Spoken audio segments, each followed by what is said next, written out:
चर्चा हम काफ़ी देर से कर रहे हैं और जिनके मुखारबिंद से निकले हुए स्वर्णाक्षर हमारी ज़िंदगी को न केवल परिवर्तित करेंगे बल्कि हमें सन्मार्ग पर चलने के लिए हमारा पथ प्रस्तुत करेंगे।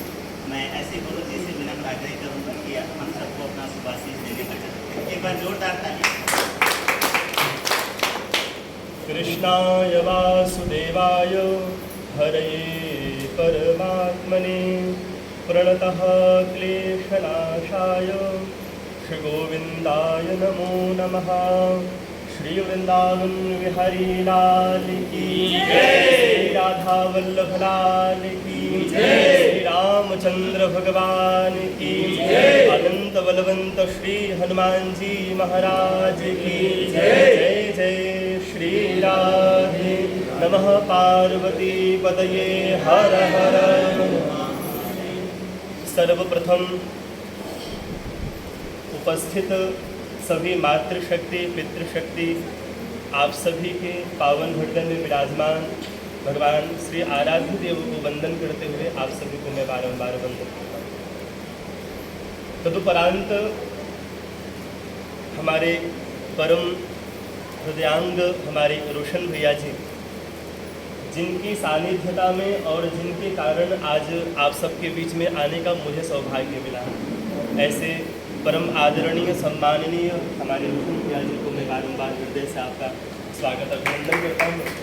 और सबसे प्रमुख बात और सबसे प्रसन्नता का जो विषय है कि आज हमारे रोशन भैया का जन्मदिन है।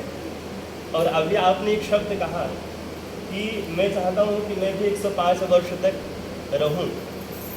अगर आपने ध्यानपूर्वक सुना होगा 105 वर्ष जीने की अभिलाषा क्यों रखा? ताकि अधिक से अधिक समय तक इस वृद्धाश्रम में विराजमान जो माताएं हैं, जो पितातुल्य हैं, उनकी मैं सेवा कर सकूं। वृत्रासुर भागवत में कथा आती है वृत्रासुर की।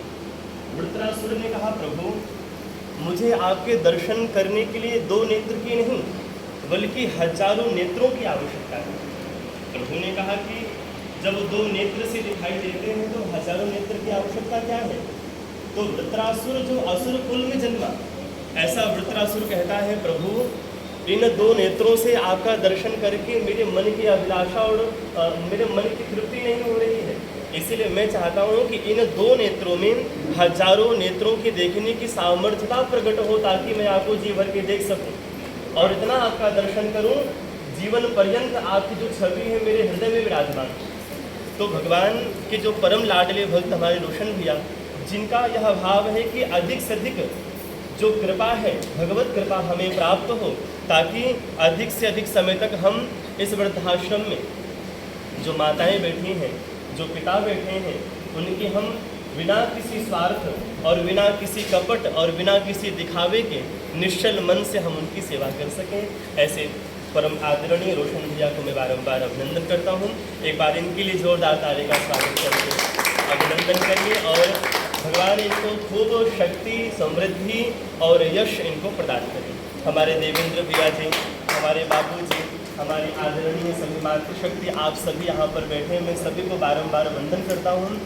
और ये माताएं जो पितातुल्य, पितृशक्ति, मातृशक्ति जो यहाँ पर रह रही हैं, सच कहूँ तो ऐसा दृश्य देख करके कभी कभी मेरे हृदय को बड़ा कष्ट होता है।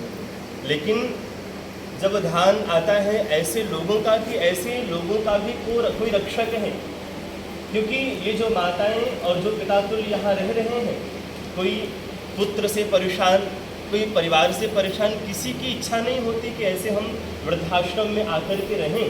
लेकिन जब घर से कोई व्यथित होता है, जब कोई पुत्र से, परिवार से जब कोई पीड़ित होता है, तब जाकर के मजबूरी में ऐसा कदम उठाना पड़ता है।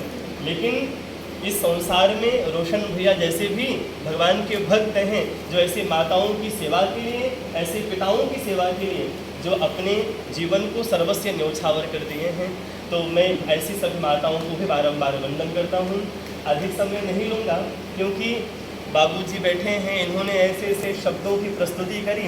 हमारे परम आदरणीय भैया जी बैठे हैं, जिन्होंने ऐसे ऐसे कविता की भी प्रस्तुति करी, जिन्होंने सभी के मन को मुग्ध कर लिया। तो मुझे लगता है कि अब ज़्यादा मुझे कहने की आवश्यकता नहीं है। बस अंतिम शब्द में आप सभी को मैं बारंबार वंदन करता हूँ।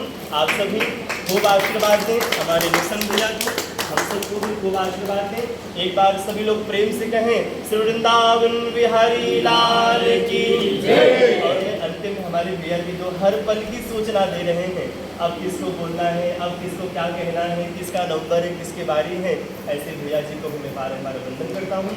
आपके लिए भी जोरदार ताली का स्वागत करता हूँ। जय श्री राधे।